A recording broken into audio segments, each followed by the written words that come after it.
तो दोस्तों, मैं आपका दोस्त नीतीश, स्वागत है आपका नीतीश एजुकेशन फोरम में। आज की वीडियो में हम भारत का भूगोल, भारत की मिट्टियाँ, इसमें 15 प्लस भारत इंडियन सोल के 15 प्लस इंपॉर्टेंट क्वेश्चन इस वीडियो में देखेंगे। तो चलिए शुरू करते हैं आज का वीडियो। आपका पहला क्वेश्चन, भारत के समस्त स्थल का कितना प्रतिशत जलोढ़ मिट्टी से ढका है? आपके ऑप्शन है 20%, 24% या 29% या 33%। तो इसका सही आंसर ऑप्शन ए 20%। भारत का समस्त जो स्थल भाग है उसका 20% हिस्सा जलोढ़ मिट्टी से ढका हुआ है। अभी हम देखते हैं जलोढ़ मिट्टी।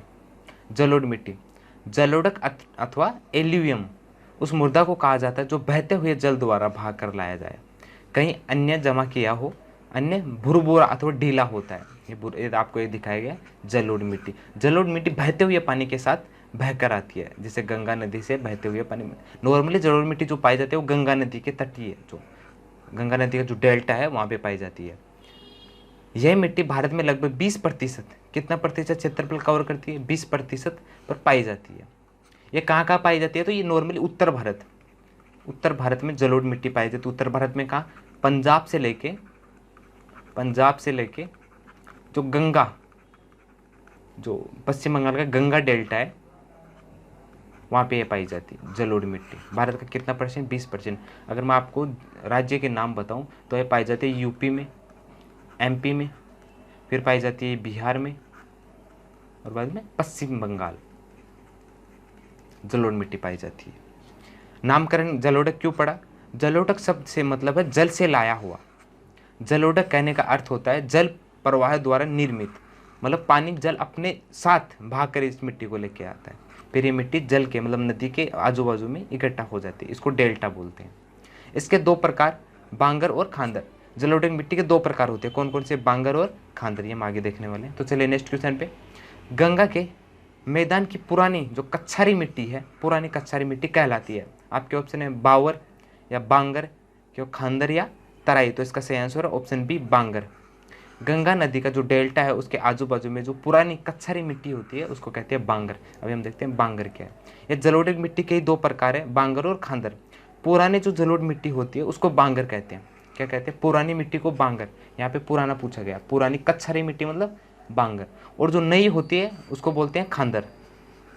नई मिट्टी खांदर और पुरानी बांगर। जलोढ़ मिट्टी की उर्वरता से दृष्टिकोण से काफ़ी अच्छी मानी जाती है। इसकी उर्वरता मतलब पोषण, खेती करने के लिए जो मिट्टी होती है इसका जो पोषण होता है वो अच्छा होता है। इसमें कौन कौन सी खेती होती है? इसमें होती है धान, गेहूँ, मक्का, तिलहन, दलहन, आलू आदि फसलें इसमें अच्छी तरह से उगाई जाती है। इसका प्रोडक्शन इसमें अच्छा होता है। मैंने आपको बताया पीछे कि ये उत्तर भारत में पाई जाती है। कितना परसेंट कवर करती है? तो 20% एरिया कवर करती है भारत का। तो चलिए नेक्स्ट क्वेश्चन पे। कपास की खेती के लिए सर्वोत्तम मिट्टी होती है, कपास की खेती के लिए आपके ऑप्शन है काली मिट्टी, लाल मिट्टी, चिकनी मिट्टी या लेटेराइट मिट्टी। तो इसका सही आंसर ऑप्शन ए काली मिट्टी। कपास की खेती के लिए काली मिट्टी पाई जाती है। अभी हम देखते हैं काली मिट्टी। काली मिट्टी मतलब ब्लैक सोइल। इसका निर्माण बेसाल्ट चट्टानों को टूटने फूटने से होता है। बेसाल्ट चट्टानें, नॉर्मली बेसाल्ट चट्टानें का ये तो मध्य प्रदेश और महाराष्ट्र में सबसे ज़्यादा काली मिट्टी पाई जाती है। कपास की खेती भी उसमें ज़्यादा होती है। इसमें कौन कौन से घटक होते हैं? तो इसमें होते हैं आयरन, चूना और एल्यूमिनियम और मैग्नीशियम के बहुलता होती है। आपको काली मिट्टियाँ दिखाई गई है। इस मिट्टी का काला रंग होता है जो टिटेनीफेरस मैग्नेटाइट नाम का एक जीवाश्म होता है, ह्यूमन्स होता है कि उपस्थिति के कारण होता है। या आपको पूछ सकते हैं काली मिट्टी का जो काला रंग होता है वो किसके कारण होता है? तो टिटेनीफेरस मैग्नेटाइट नाम का जो बैक्टीरिया होता है उसके कारण होता है। इस मिट्टी को रेंगून मिट्टी भी कहा जाता है। काली मिट्टी का दूसरा नाम रेंगून मिट्टी। कौन सी मिट्टी? रेंगून मिट्टी। कपास की खेती के लिए सर्वाधिक उपयुक्त है। कपास की खेती सबसे ज़्यादा किस में होती है? काली मिट्टी में। अंततः इसे काली कपास की मिट्टी भी कहा जाता है। देखिए, काली मिट्टी के तीन जो प्रकार हो गए वो कौन कौन से नाम है? एक होता है रेंगून मिट्टी, दूसरा है काली कपास की मिट्टी और तीसरा है काली मिट्टी। अन्य फसलों में जैसे इसमें कौन कौन से होता है? कपास के अलावा गेहूं, ज्वार, बाजरा आदि को उगाया जाता है काली मिट्टी में। तो चलिए नेक्स्ट क्वेश्चन पे। काली मिट्टी के संबंध में निम्न में से कौन सा कथन असत्य है? कौन सा असत्य? आपके ऑप्शन है काली मिट्टी कपास की वृद्धि के लिए आदर्श होती है, इसमें आर्द्रता को अधिक समय तक धारण करने की क्षमता होती है, सूखने पर काली मिट्टी में दरारें पड़ जाती है, या इसकी जुताई अधिक करनी पड़ती है। तो इसका सही आंसर ऑप्शन डी, इसकी जुताई अधिक नहीं करनी पड़ती। बहुत कम जुताई करनी पड़ती है। और सबसे कम खर्चा इस मिट्टी में आता है, काली मिट्टी में, जुताई कम करनी पड़ती है काली मिट्टी में।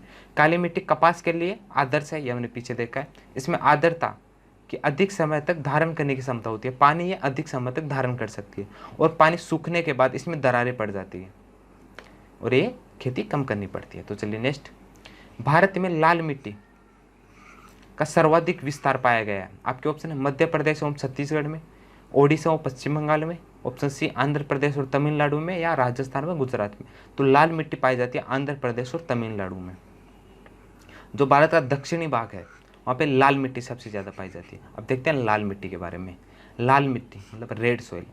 लाल मिट्टी लाल, पीला और चॉकलेटी रंग होता है। आपको लाल मिट्टियाँ दिखाई गई है, इसका कलर कौन कौन सा होता है? लाल होता है, पीला और चॉकलेटी होता है। शुष्क और तरह की जलवायु के प्राचीन रवेदार और परिवर्तनशील चट्टानों की टूट फूट से इसका निर्माण होता है। और ये मिट्टी अगर पानी के संपर्क में आती है, लाल मिट्टी अगर पानी के संपर्क में आता है तो इसका हल्का सा थोड़ा पीला रंग हो जाता है। किस मिट्टी का कलर अगर थोड़ा सा पानी के संपर्क में आने से पीला रंग हो जाता है? तो इसका सही आंसर है लाल मिट्टी। इस मिट्टी में कौन कौन से घटक होते हैं? तो इसमें लोहा, एल्यूमिनियम और चूना अधिक मात्रा में पाया जाता है लाल मिट्टी में। नॉर्मली घटक पूछते हैं, कौन कौन से घटक होते हैं? तो लोहा, एल्यूमिनियम और चूना। भारत में ये मिट्टी उत्तर प्रदेश, बुंदेलखंड से लेकर दक्षिण के प्रायद्वीप तक पाई जाती है। दक्षिण में सभी जो राज्य है, तमिलनाडु, कर्नाटक, केरल, इनमें ये पाई जाती है, बुंदेलखंड और उत्तर भारत में लाल मिट्टी। तो चलिए नेक्स्ट, किस मिट्टी में लोहा और एल्यूमिनियम की ग्रंथियां पाई जाती हैं? आपके ऑप्शन है काली मिट्टी, जलोढ़ मिट्टी, लाल मिट्टी या लेटेराइट मिट्टी। तो इसका सही आंसर ऑप्शन डी, लेटेराइट मिट्टी। किस मिट्टी में लोहा और एल्यूमिनियम के घटक पाए जाते हैं? तो इसका सही आंसर है लेटेराइट मिट्टी में लोहा और एल्यूमिनियम के घटक पाए जाते हैं। तो चलिए नेक्स्ट, महाराष्ट्र में सर्वाधिक मात्रा में पाई जाने वाली उपलब्ध मृदा का प्रकार है। आपके ऑप्शन है जलोढ़ मिट्टी, काली मिट्टी, मरुस्थलीय मिट्टी या लाल मिट्टी। तो इसका सही आंसर ऑप्शन बी, काली मिट्टी। सबसे ज़्यादा मिट्टी कहाँ पाई जाती है? जो काली मिट्टी महाराष्ट्र में सबसे ज़्यादा पाई जाती है। इसमें कौन कौन सी खेती होती है हमने पीछे देखा, तो इसमें होती है कपास की खेती के लिए इसको जाना जाता है। काली मिट्टी का और नाम भी हमने देखा, तो इसको बोलते हैं रेंगून मिट्टी, क्योंकि काली कपास की मिट्टी भी बोला जाता है काली मिट्टी को। नेक्स्ट क्वेश्चन नंबर 8, निम्नलिखित में से कौन सी मिट्टी सूख जाने पर ईंट की तरह कठोर एवं गीली होने पर दही की तरह लिपलिपी हो जाती है? आपके ऑप्शन है जलोढ़ मिट्टी, काली मिट्टी, लेटेराइट मिट्टी या लाल मिट्टी। तो इसका सही आंसर है ऑप्शन सी, लेटेराइट मिट्टी। जो लेटेराइट मिट्टी है अगर वो सूख जाती है तो ईंट की तरह, इसको ईंट में भी इस्तेमाल किया जाता है लेटेराइट मिट्टी को, और कठोर होने पर गीली दही की तरह तरल हो जाती है। लेटेराइट मिट्टी हम आगे देखने वाले। तो चलिए नेक्स्ट क्वेश्चन पे, निम्नलिखित में से किस राज्य में लेटेराइट मिट्टी पाई जाती है? आपके ऑप्शन है महाराष्ट्र में, राजस्थान में, केरल में या महाराष्ट्र में, उत्तर प्रदेश में। तो इसका सही आंसर ऑप्शन सी, केरल में। लेटेराइट मिट्टी कहाँ पाई जाती है? तो ये पाई जाती है केरल में। अभी हम देखते हैं लेटेराइट मिट्टी क्या है। लेटेराइट मिट्टी, सफ़ेद लेटेराइट की उर्वरता सबसे कम होती है और केओलिन के कारण इसका रंग सफ़ेद, थोड़ा सा सफ़ेद हो जाता है। आपको सफ़ेद रेणु इसमें दिख रहे होंगे, तो किसके कारण होता है? केओलिन के कारण। भूमिगत जलवायु लेटेराइट काफ़ी उपजाऊ होती है, क्योंकि वर्षा काल में, अगर वर्षा के टाइम में क्या होता है, इसमें लोहा और ऑक्साइड पाया जाता है लेटेराइट मिट्टी में। ये पीछे देखा हमने, लोहा और ऑक्साइड पाया जाता है। तो भूमि, जब पानी, जहाँ पे पानी गिरता है तो लोहा और जो ऑक्साइड होते हैं वो नीचे चले जाते हैं, जो ऊपर की फिर मिट्टी होती है वो काफ़ी उपजाऊ होती है। लेटेराइट मिट्टी में चाय और इलायची की खेती की जाती है, चाय और इलायची की सर्वाधिक खेती की जाती है। गहरी लाल लेटेराइट में लोहा और ऑक्साइड तथा पोटेशियम।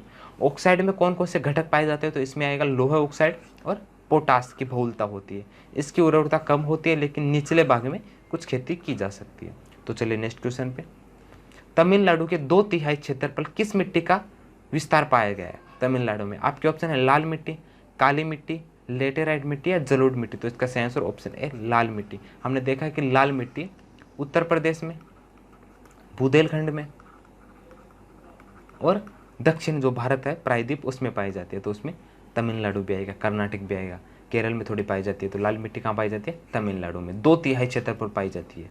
तो चलिए नेक्स्ट क्वेश्चन पे, मृदा अपरदन रोका जा सकता है? आपके ऑप्शन है अति चतुराई द्वारा, वनस्पति उन्मूलन द्वारा, किंवा वन रोपण द्वारा, किंवा पक्षी संख्या में वृद्धि द्वारा। तो इसका सही आंसर ऑप्शन सी, वन रोपण द्वारा।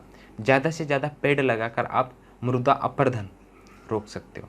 मतलब बहती हुई जो मृदा होती है, पानी के साथ बहती हुई मृदा वृक्षारोपण द्वारा रोकी जा सकती है। तो चलिए नेक्स्ट क्वेश्चन पे, भारत में सबसे अधिक उपजाऊ मृदा कौन सी है? आपके ऑप्शन है लाल मिट्टी, काली मिट्टी, जलोढ़ मृदा या चूनेदार मृदा। तो इसका सही आंसर ऑप्शन सी जलोढ़ मृदा। हमने पहले देखा है कि जलोढ़ मृदा हमने देखी है, तो ये सबसे ज़्यादा उपजाऊ होती है, सबसे ज़्यादा उपजाऊ होती है। और ये नदी के किनारे, नदी के किनारे जो नदी का डेल्टा होता है वहाँ पे पाई जाती है। पहले क्वेश्चन में हमने जलोढ़ मृदा अच्छी तरह से देखा है। ये नदी के किनारे पाई जाती है। एरिया हमने देखा तो ये पंजाब से लेके जो गंगा नदी का पश्चिम बंगाल का जो डेल्टा है वहाँ पे पाई जाती है। सबसे ज़्यादा उपजाऊ जमीन कौन सी है? जलोढ़ मिट्टी।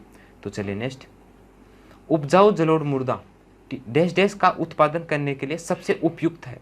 इसमें किस चीज़ का उत्पादन सबसे ज़्यादा होता है? आपके ऑप्शन है चावल का, चाय का, कपास का या मक्का का। तो इसका सही आंसर ऑप्शन ए चावल का। किसका? चावल का। जलोढ़ मृदा में जो सबसे ज़्यादा उत्पादन होता है वो चावल का। सबसे ज़्यादा जो उपयुक्त होती है खेती करने के लिए वो जलोढ़ मृदा होती है। तो चलिए नेक्स्ट, रेंगुन मिट्टी का दूसरा नाम क्या है? आपके ऑप्शन है लाल मिट्टी, काली मिट्टी, ऊसर मिट्टी या मिश्रित लाल पीली मिट्टी। तो इसका सही आंसर ऑप्शन बी काली मिट्टी। रेंगुन मिट्टी के हमने बहुत टाइप जो नाम देखे हैं वो एक तो है रेंगुन मिट्टी, दूसरा है काली कपास की मिट्टी, काली कपास की मिट्टी। ये सबसे ज़्यादा कहाँ पाई जाती है? तो ये महाराष्ट्र में पाई जाती है और इसमें कपास की खेती सबसे ज़्यादा होती है। तो चलिए नेक्स्ट क्वेश्चन पे, लावा के प्रवाह से किस मिट्टी का निर्माण होता है? आपके ऑप्शन है लाल मिट्टी का, काली मिट्टी का, जलोढ़ मिट्टी का, लेटेराइट मिट्टी का। तो इसका सही आंसर ऑप्शन बी काली मिट्टी का। पहले लावा का प्रवाह होता है, फिर उससे खड़क बनता है। खड़क मतलब जो पर्वत होता है उसका जो खड़क जो पर्वत होता है उसका निर्माण लावा से होता है। लावा ठंडा होने के बाद पर्वत बनता है, पत्थर बनता है। पत्थर फिर धीरे धीरे उसका अपक्षरण होता है। क्या होता है? अपक्षरण मतलब वो घिसता है। उसके बाद में काली मिट्टी का निर्माण होता है। ये महाराष्ट्र में सबसे ज़्यादा पाई जाती है। जो सह्याद्री है उसके किनारे पे उसके कारण लाल मिट्टी होती है। दक्खन के पठार होते हैं, महाराष्ट्र में दक्खन के पठार है, वहाँ पे भी काली मिट्टी का निर्माण हुआ है। इस वीडियो में हमने देखा है भारत की मिट्टी के 15+ इंपॉर्टेंट क्वेश्चन। अगर आपके कोई डाउट्स हैं तो आप नीचे कमेंट बॉक्स में मुझे पूछ सकते हैं। इससे पहले हमने एक वीडियो बनाई थी जिसमें हम भारत की मिट्टियाँ अच्छी तरह से, भारत की 4 मिट्टियों के बारे में हमने चर्चा की थी। अगर ये वीडियो आपको अच्छा लगा हो तो वीडियो को लाइक करें, शेयर करें और ऐसे ही वीडियो और देखने के लिए चैनल को सब्सक्राइब करें। तो जल्दी मिलते हैं अगले वीडियो में। Thank you so much. जय हिंद।